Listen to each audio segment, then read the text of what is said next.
What's happening, Pod Squad? What's happening, Pod Squad? What's happening, Pod Squad? Welcome into episode 78 of the show. I love it. There's no rules. There's no rules here. We did. It was a great setup for us. Keep the podcast going. Look at us. Welcome to the Stripe It Like It's Hot podcast with your host, Cam Roberts. What's happening, Pod Squad? Welcome in to another solo episode of the show. I appreciate you for watching and listening today. Thank you very much. We're going to talk about commercial lead generation, or lead gen, as they say in the biz. Yeah, I knew that would get an eye roll from you, Matt. I don't know why. So I'm in the beautiful country of Canada. Love Canada. Except in the winter, it gets a little cold. So one thing I'm hearing a lot in the United States, where most of you are listening to this, but it's also can trickle up to Canada too.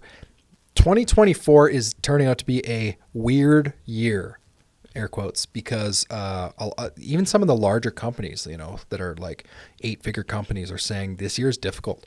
Like commercial work in particular, it's not what it was before. People are more reluctant to spend money this year. Property managers are being a little tight to the vest with their spending. And, from what I understand, I haven't been in business for like 25,000 years, but this is common in, especially in the United States during election years. So there's a lot of uncertainty depending on which way the election goes. Both, regardless of how you feel about politics, I'm a pretty apolitical person, but if either party gets elected, it's going to have different financial consequences. And just the uncertainty of whether it will be a Democratic or a Republican election result means that a lot of larger companies in particular are a little more reluctant to spend money. They want to know what's happening first. And in an election year, nobody knows, especially this year. All the polling numbers are very close. So there's a big question mark as to what's going to happen. So I thought I would hop on for 15. Oh, I hate it when people say hop on. I can't believe I said that. I thought we'd record for 15 minutes about commercial lead gen strategies. And even in an uncertain year, I think these things will really, really help you. So I actually have 4 strategies for you to use here and how you can improve your commercial lead gen work, how you can convert some of those leads to sales in your seal coating or striping or pavement business. I will get into them right now. So number 1, don't give up on cold calls or cold emails. But I would, in fact, in an uncertain year, if you're trying to get more commercial work and you're noticing that weird year effect, double down, man, on your cold calls and your cold emails. Like, I think a lot of small businesses in particular are very chicken to do this for some reason. They think cold calls are icky. They're not. Or B, when they do get somebody on the phone, they immediately try to sell them the job, sell them the service. So my recommendation, what has worked really well for myself and some other companies as well, get in front of as many people as possible in an uncertain year. Continue to try and build these connections and these relationships, but don't try to sell them on the project or a service right away. Ask them questions. Whether those questions could be a lot of the customers that we're talking to are a little bit more hesitant this year because the uncertainty, is that something that you're facing in your company or at your property or in your portfolio of properties? And try and get some feedback from them. Where's their mindset at right now? Because they might tell you, no, we're full steam ahead. And in which case, great. Now you can have a conversation. Well, I'd love to know how your pavement management goes or your seal coating or whatever. But yeah, continuing in cold calls, ask them what they have liked or disliked from some of their previous services. I find that to be one of the most impactful questions in our line of work. So if you are a seal coating or striping business, man, somebody's getting you're going to edit that out, right? Yeah, it's not a murder, but it sounds like a murder. I think you should leave it in and see if the people can hear it. Yeah, okay. What was I saying? Yeah, one of the best things you can ask, especially if you're in some sort of property maintenance, pavement maintenance, so seal coating, crack sealing, striping, those are all maintenance items. Ask them what they liked and what they disliked from the previous company they hired. So if you cold call somebody and you do get somebody on the phone and they're like, man, thank you for calling, I have a few minutes. Yeah, that's one of my favorite questions. Like, how did it go before? You've obviously had this parking lot seal coated before, I can tell, or you stripe it, it looks like every couple of years. What did you like and dislike about the last time? And that question alone can convert you so many opportunities, because it signals to the customer that you're listening and that you actually want to help them solve their problem. Right. So maybe the one thing they disliked was it took forever to get the work done. It took 2 months between the time the contract was signed to the job was done. We don't want to wait 2 months. Or maybe it was they got it done quick, but we weren't happy with the quality of the work and they had to come back like 3 times and it was a pain in the butt. Whatever those problems are, identify those and explain how your company can solve it. I'm a big fan of cold call scripts as well. I don't do as much cold calling these days, but I still once in a while. I actually was doing some yesterday. And having like a cold call script in front of you can be very helpful. It doesn't have to be anything elaborate, just something to keep you on track and work through a cold call. That would be the first thing I would do in a weird year to generate some more of those leads. Double down on your cold calls or your cold emails. I think that's super helpful. Second thing that you're going to do is go through all of your old leads as well. So hopefully you are using a CRM or a client relationship management software. If you're not, now is the time to start. There's a lot of free options out there. Well, not a lot, but there's some free options out there. Generally, you're going to pay some sort of like small monthly subscription for a really good CRM. We've talked about them on the show before, but a CRM basically houses all of the potential work that you could have done or have done. It's a database of all your customers, basically. So by the advantage of having a CRM, especially in an uncertain year, and you're trying to generate more commercial leads, is a lot of the people that you've spoken to before that didn't make a purchasing decision from you. So like maybe you gave somebody a seal coating quote 3 years ago, but they didn't do it. Maybe they went with somebody else. Like those are great opportunities to go through to generate new leads. So especially if you're like in striping or seal coating, if you were rejected like 2-3 years ago, man, absolutely dig through those old leads. Be like, hey, our company gave you a quote 2-3 years ago. I saw that the work got done. And then you can go right back to that go-to question. How did the project go last time? What did you like? What did you dislike? Because a lot of those companies, a lot of the property managers or decision makers for pavement assets that you and I deal with in our course of our business, they might have had an experience with somebody that they really didn't like. Like it didn't go great. But if that company is diligent enough and they follow up every 2-3 years anyways, or maybe even every year, it might just be enough of a convenience for the decision maker that like, well, it wasn't great last time. I'll try and get them to do better, but at least they're reaching out. Like sometimes that will sway a decision maker to rehire that contractor simply because they did the reach out. Like it is so underrated.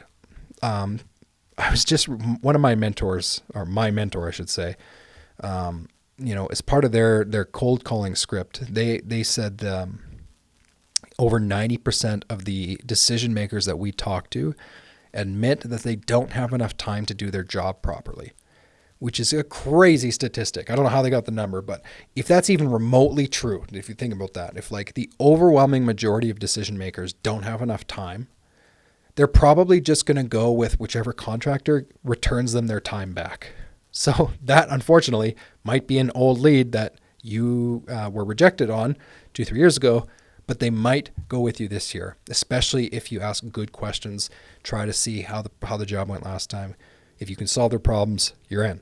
So I'm a big fan of CRM because, if at our company right now, I mean, it's the busy season and it was raining all May. So, we have a lot of work in the chamber right now. But if our pipeline of work was shrinking and the schedule was getting caught up, so to speak, that'd be the first thing that I would do. I would immediately go into my CRM, or have our sales rep go into the CRM, start digging through those old leads, work that we have done 2, 3, 4, maybe even 5 years ago. Reach out to them, send them a quick email, be like, we loved working with you. Is there any value that we can bring, any problems that we can solve for you this year? Super, super helpful. What's up, Pod Squad? This episode of the show is brought to you by our friends at Mighty Line Floor Tape. So, true story, our company started using Mighty Line. We found the product like half a year ago, 2023, we found it, and we started using it, and I was blown away. The product is incredible. And so many of us in the striping industry want to do interior striping, but we also know that interior striping on concrete usually does not work out very well. This is a fantastic solution. If you have customers that want safe walk lines or customized floor decals, check out their website on Mighty Line. It's incredible. They have an awesome portfolio of stuff. And if you've never tried the product before, head to the website, let them know that you got the info from the podcast, and they will actually send you a free sample box. Check it out, Mighty Line Floor Tape. We are so grateful for them to be sponsoring the podcast. All right, strategy number 3.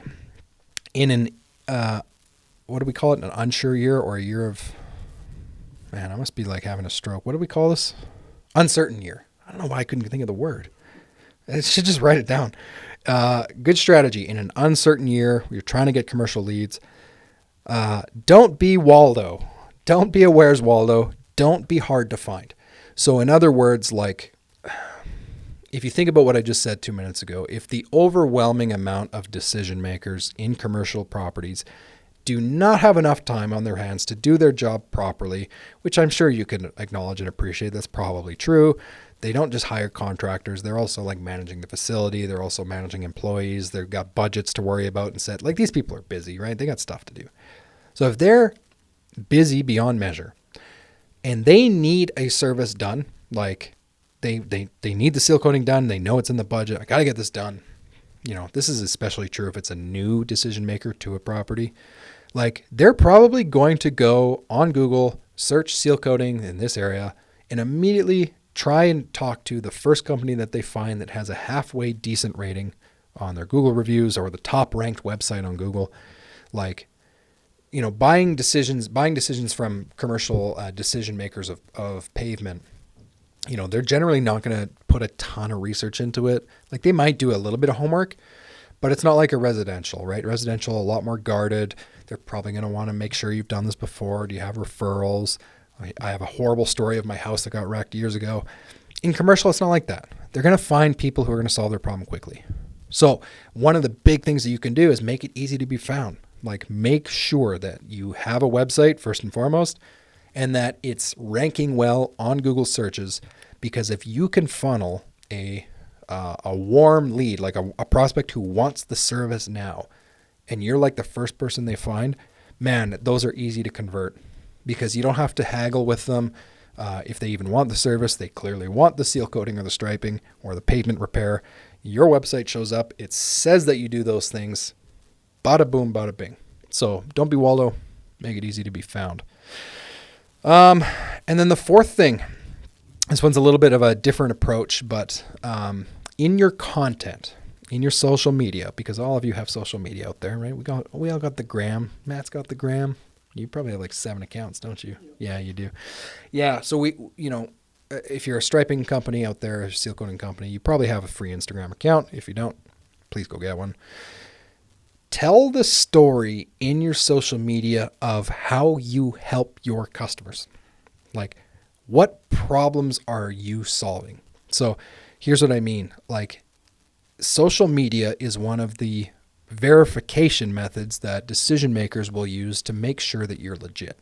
So if a mall manager or property manager has never heard of you, they're going to want to make sure you have a website, but some people, this is a big thing for me. I don't know why this popped in my brain. Some people want to make sure that your email doesn't end in Gmail. Not that that's the end of the world, but the little things like that make a difference. I know that's important to Matt. They're going to, and one of the things they're going to look at to make sure that you know what you're doing is your social media. Like, what does your social media say? So it's not bad if your Instagram is full of job site photos. Like, it's not the end of the world. At least you have content. But I would start putting content out for free on your Instagram, on your Facebook, about how you solve the customer's problem. This is something, one of the most effective things my first business coach worked with me on was like, every time you do a job or a project, tell the audience who's going to view your content on social media, preferably through a video, what was the biggest problem that my company solved by doing this? So for example, what a lot of companies will do when they're seal coating or striping is they'll post a photo of a McDonald's and they'll say like, yep, banged out another McDonald's, here you go. And then, it's good, especially if the job looks good. But then you get this portfolio of like McDonald's photos of parking lot. So after a while, these customers we get it. We know that you can do a McDonald's. That's great. If you can elevate that content a little bit and tell the story of the problems you solved. So for example, if it was a fast food restaurant, why not shoot a 20 or 30 second selfie video on your phone and post that on your Instagram where you say what's up guys, just wanted to show you this recent Sonic drive-thru or this recent Burger King we just did. Our company was brought in to do the seal coating and the striping. The only problem with these places is food don't stop. And we know how important it is for customers to have minimal disruption to their facilities when it comes to maintenance. In fact, a lot of companies won't do asphalt maintenance because of the inconvenience. Because of that, we've developed a strategy where we can get in and do this work at a high quality and very efficiently, whether that means overnight work or scheduling on off days to make sure that there's very little disruption to your business. If you are in this market, wherever you are, if you're in this market and you have that problem as a facility manager or a decision maker, reach out to us. We have no problem working with you to ensure that if you need a maintenance program for striping, seal coating with minimal disruption, we can solve that problem for you. And that's the video. So do that. That's so much better in my opinion, so much better than just taking the photo of the drive-thru and being like, yeah, look, it looks good. Tell the story, man. And what the goal of that is you want that content to be found by another fast food place or another facility that wants minimal disruption. And you want them to go, holy cow, that was the biggest problem the last time we seal coated this parking lot. We couldn't shut it down for the day and it was annoying. We shut it down anyways because the company was slow. If you can tell that story through your content, man, it's going to be so helpful for you. You will attract leads that identify that problem that you've solved. And sometimes they'll even directly say, I saw this video where you say you can do it quickly. Can you come look at this? We want this parking lot done, but we need it quick. Super helpful. A couple other quick points to remember. I call these mental points. And this is mostly applicable if you've previously done residential work and now you're jumping to commercial, or if you're just a new business owner, maybe you're just starting a striping company listening to this, and this is your first service business you've started. If so, congratulations. Hopefully you picked striping. You like that? Yeah. Please remember, commercial decision makers are not spending their personal money. Okay. So I don't mean that in a harsh way, but it's true. Your mall manager, your property manager is not spending $5,000 from his personal bank account.